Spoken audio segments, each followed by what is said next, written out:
Cierra su guía, porque esto que voy a decir no está en la guía, lamentándolo mucho. Esto lo recibí después que yo mandé a hacer la guía. Y fíjense, ¿qué es la voluntad? Es la facultad y la capacidad de decisión para determinar una acción. Debemos tomar en cuenta que el hombre está en posesión de una voluntad libre. Esto significa que es soberano, que tiene una voluntad soberana. Lo que él desapruebe no puede serle forzado, y lo que se le opone o lo que se opone no debe serle impuesto. La voluntad libre significa que el hombre puede escoger o elegir lo que él quiera.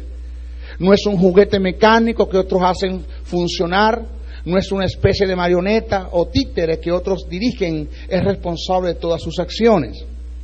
La voluntad controla desde lo profundo del ser todas las cosas del interior, exterior de él. No es gobernado automáticamente por una fuerza exterior, sino que alberga un principio en lo endógeno por el cual determina sus acciones o sus actos. Este era el estado del hombre cuando fue creado por Dios. El hombre no formó, el hombre que formó el Creador no era algo mecánico. Dios lo hizo un ente moral libre, con facultad de elegir y de decidir. Y esto se ve muy claro cuando Dios le dijo al hombre: de todo árbol del huerto podrás comer, mas del árbol de la ciencia del bien y del mal no comerás, porque el día que de él comieres ciertamente morirás. Génesis 2, 16, 17. De la forma que Dios se le expuso al mandamiento al hombre, fue libre, respetando el libre albedrío del hombre. Solo lo persuadió y le hizo una advertencia, pero no lo obligó. Adán estaba en la disposición de obedecer o desobedecer, y comer del árbol prohibido, o obedecer o abstenerse de no hacerlo. Pero tenía que ser Adán el que tomara la decisión. Pero él no quiso escuchar, y como desobediencia, todos lo sabemos, cómo totalmente desobedeció el mandamiento. Aún Dios, con todo el poder que tenía o que tiene, podía impedírselo. Él le dio al hombre la facultad de decidir, y eso se le llama libre albedrío y la voluntad libre. Dios, con todo el poder que tenía para prohibírselo, no se lo prohibió. Está fuera de la ética de Dios. Dios pone la responsabilidad de comer o no en el hombre para que él decida en conformidad con su voluntad sin ningún obstáculo. Dios no creó un Adán que fuera incapaz de pecar o programado para no pecar, puesto que de haberlo hecho el hombre sería una pieza mecánica.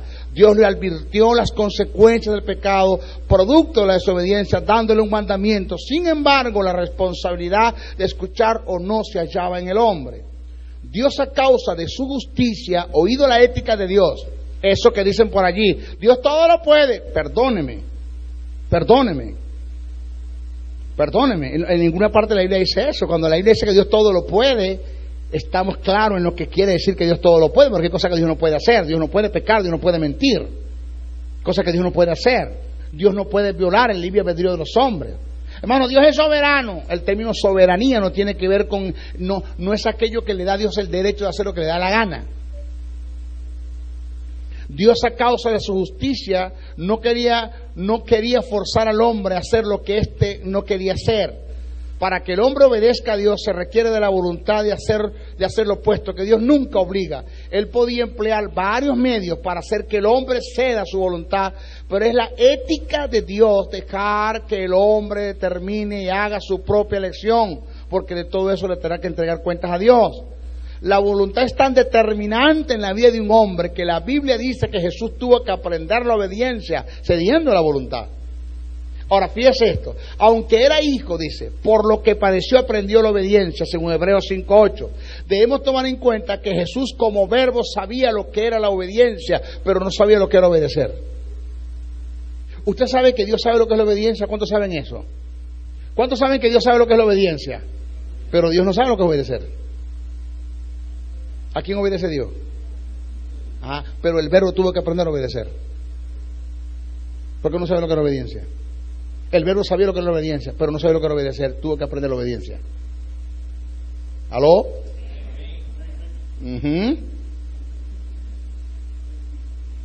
Debemos tomar en cuenta que Jesús como verbo sabía lo que era la obediencia, pero no sabía lo que era obedecer.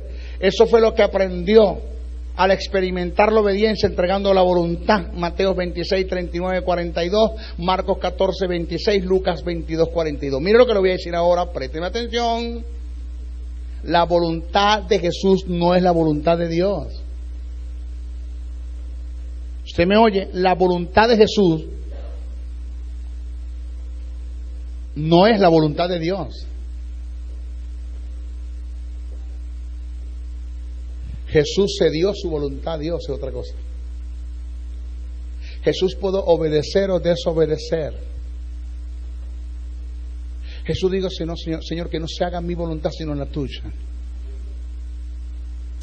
Yo le voy a pedir a usted un trabajo. No que me lo traiga, sino que lo analice. Y léame usted en el momento que Jesús está en el Getsemaní. Todos lo van a hacer en su casa. Y lo van a hacer en todas las versiones. Te voy a decir en todos los evangelios, de forma paralela, tomando en cuenta el principio de hermenéutica. Y usted se va a dar cuenta que cuando Jesús le presenta al Padre su voluntad, Jesús hizo 3 veces la oración, y en cada vez que Jesús fue a orar se fue quebrantando más. Pasa de mí esta copa. Si puedes pasar de mí la copa. Si no puedes pasar la copa. Se fue quebrantando. Jesús fue cediendo su voluntad.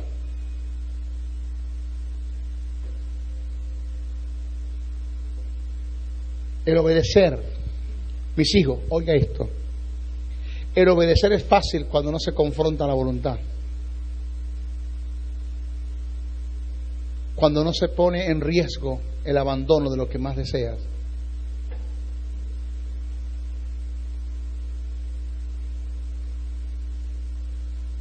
Es fácil. Me dijo una persona, maestro, ¿cómo yo conozco la voluntad de Dios? ¿Cómo sé yo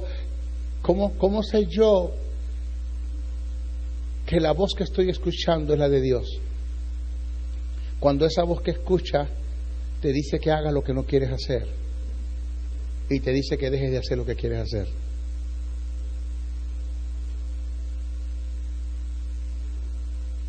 ¿Aló? Ok. Escuche esto. Presta atención. Los momentos más decisivos para Jesús en cuanto a la obediencia se dieron en el Getsemaní. En su más íntimo deseo estaba evitar la copa, que equivale al sufrimiento. Aunque la copa implicaba un sacrificio, era más importante ceder a Dios su voluntad y entrar en obediencia.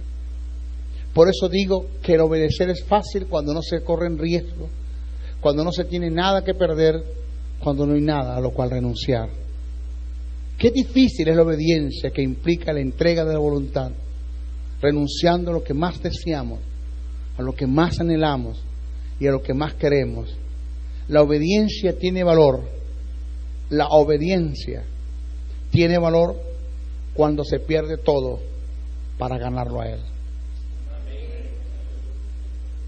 Para Abraham no fue fácil la obediencia cuando Dios le demandó la entrega de su hijo. Pero Abraham, por obediencia, cediendo a Dios su voluntad, entregó a su hijo. Después de perderlo, dando en sentido figurado, lo había perdido, pero en respuesta a su obediencia, Dios se lo volvió a entregar. Hebreos dice, por la fe Abraham, cuando fue probado, ofreció a Isaac, y el que había recibido la promesa ofreció a su unigénito, habiéndole dicho, en Isaac te será llamada descendencia, pensando que Dios es poderoso para levantarlo aún de entre los muertos, de donde en sentido figurado también le volvió a recibir. No olvides esta verdad: nada de lo que perdamos por causa de Dios se le puede llamar pérdida, todo es ganancia. Llegarán momentos decisivos a tu vida donde Dios demandará obediencia, momentos donde vas a entrar en conflicto, donde tienes que desprenderte de tu alma, lo que más amas y deseas, sean tus bienes, una posición, un ser amado. Por esta causa, para entrar en obediencia se debe producir en nuestra voluntad lo que se conoce como un quebrantamiento. Estamos hablando, hermano, de no solamente de negarse de hacer lo que más tú quieres hacer desde el punto de vista sexual. Estamos hablando de negarse de hacer todo lo que un mundo te ofrece que te enaltece el ego y que te llama la atención y que tú sabes, como tú lo sabes en el corazón, que Dios no quiere que tú lo hagas. Y que jamás y nunca tú le puedes pedir a Dios que te lo quite, porque Dios nunca te va a quitar eso, tú tienes que dejarlo. Señor, quítame esta mujer, yo no te la di, tú la buscaste, tienes tú que dejarla. Hermano, yo tuve una experiencia muy mía, personal, donde yo grabé con uno de los mejores grupos musicales que hay aquí en Venezuela. Ellos me ofrecieron dinero para grabar 3 éxitos. Entre ellos está Margarita, que le canta La Isla. Y ellos me ofrecieron en el año 2007 8 millones de bolívares para cantar aquí en Margarita por 8 días. Acá. Y el 20 de diciembre de 2007, que yo voy a firmar el contrato, mi esposa no quiere, Dios no te llamó a eso, eso no es lo que Dios quiere para ti. Lo mío era terminar las escuelas, cerrar e irme a cantar con ellos. Grabé el éxito, hermano, el clásico, lo de ellos lo grabé, gustó, sonó por la radio, la gente no sabe que soy yo que estoy cantando. Y queremos que cantes con nosotros, dale. Y el día que yo voy a grabar el contrato me llaman por teléfono, Briceño, a las 5 de la tarde está el director de la orquesta acá en el estudio porque quieren firmar el contrato contigo. Y yo le dije, ¿qué horas son? Son las 12 del mediodía. Estaba yo en la carretera Rafael Caldera, Yaritagua, entrando a Barquisimeto, y le dije al director, al dueño del estudio, dile al director de la orquesta que yo a las 5 estoy allí en el sitio. Yo mío era pegarle duro al carro, llegar en Maracaibo en 3 horas, llegar a las 4 de la tarde, bañarme, irme para el sitio y firmar el contrato y venirme para Margarita en contra de la voluntad de todo el mundo. 2007. Y arranqué y venía por la carretera Rafael Caldera y una gandola, hermano, se fue a pasar otra gandola, medio me llegó en el caucho, un Oxtra 2007, nuevecito, 6 meses tenía conmigo el carro, medio me tocó la gandola, el caucho delante, me pasó por otro lado de la carretera, venía un carro y enfrentamos, de frente nos llegamos. Yo iba a 160 kilómetros por hora, porque lo mío era llegar a las 5 a Maracaibo, antes de las 5.